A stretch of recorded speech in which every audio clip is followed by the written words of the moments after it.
आता आपल्याकडे सणावाराला सुरुवात झालेली आहे। सणावाराच्या प्रसादामध्ये एक गोष्ट आपल्याला प्रामुख्याने दिसून येते ती म्हणजे धानाच्या लाह्या, ज्वारीच्या लाह्या। तर यामागे काय कारण आहे? तर यामागे खूपच सुंदर आयुर्वेदिक एक आरोग्याच्या दृष्टीने कारण आहे। धानाच्या लाह्या ह्या मधुर रसात्मक असतात आणि ह्या थंड असतात, म्हणून ह्या शरीरातील उष्णता कमी करण्यासाठी, पित्त कमी करण्यासाठी खूपच मदत आपल्याला करत असतात।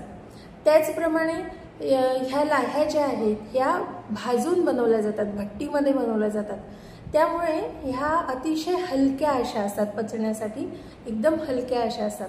लोकांना वजन कमी करायचे आहे किंवा नियंत्रणात ठेवायचे आहे तर त्या लोकांनी नेहमी भाजके अन्न खायला हवे, म्हणून ह्या धानाच्या लाह्या अतिशय उपयोगी ठरतात। त्याचप्रमाणे या काळामध्ये जेव्हा सणवार सुरू होतात तेव्हा काय होतं, खूप जास्त आपल्या खाण्यामध्ये गोडाधोडाचे पदार्थ येतात।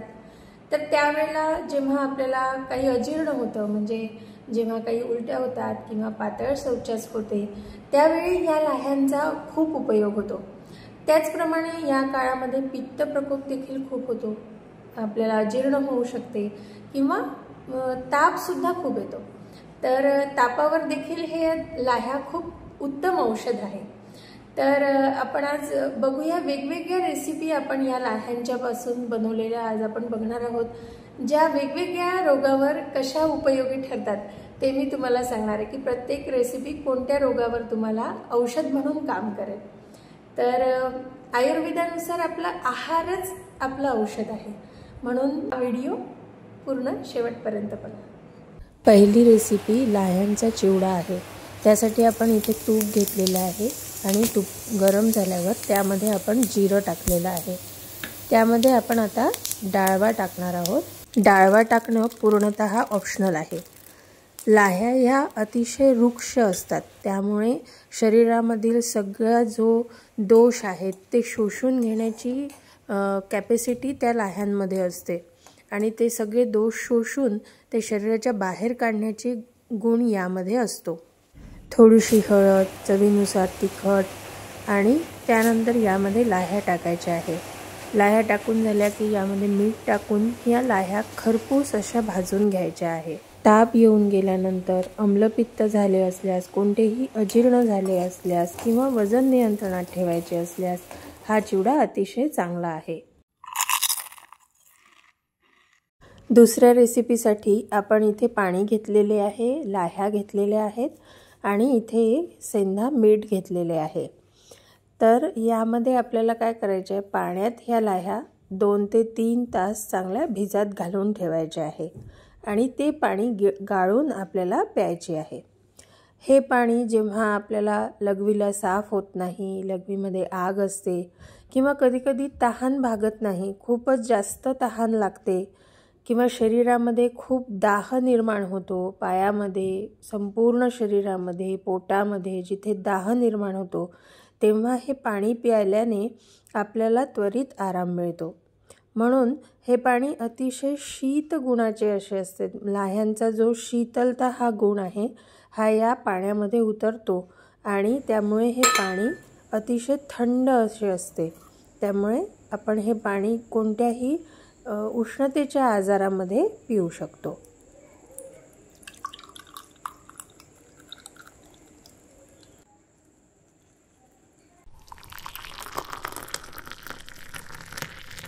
पुढच्या रेसिपीसाठी आपण इथे पाणी घेतलेलं आहे आणि लाह्या घेतलेल्या आहे। पाणीला उकळी आल्यानंतर आपण यामध्ये आता लाह्या टाकून घेत आहोत। त्याला आपल्याला चांगले उकळून आटवून घ्यायचे आहे।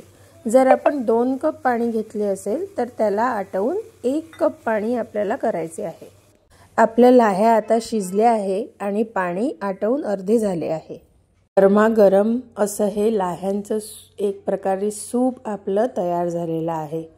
रक्तपित्ताचा त्रास असेल, म्हणजे पाळीमध्ये जर खूप रक्तस्राव होत असेल किंवा नाकातून रक्त गळत असेल, अजीर्णानंतरचा थकवा असेल, तापानंतरचा थकवा असेल किंवा अगदी बाळंतपणानंतरचा थकवा असेल, या सगळ्या थकव्यांमध्ये हे जे मंड आहे किंवा हे सूप आहे हे अतिशय गुणकारी आहे।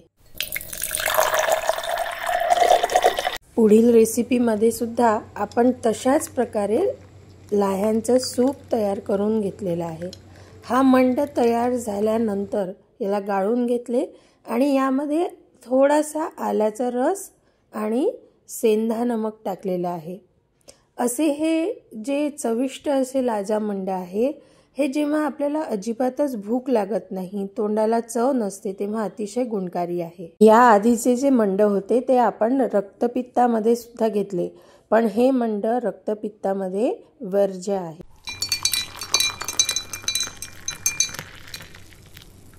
या रेसिपीज नक्की करून बघा आणि तुम्हाला काय फायदा झाला ते कमेंट करून आम्हाला नक्की कळवा।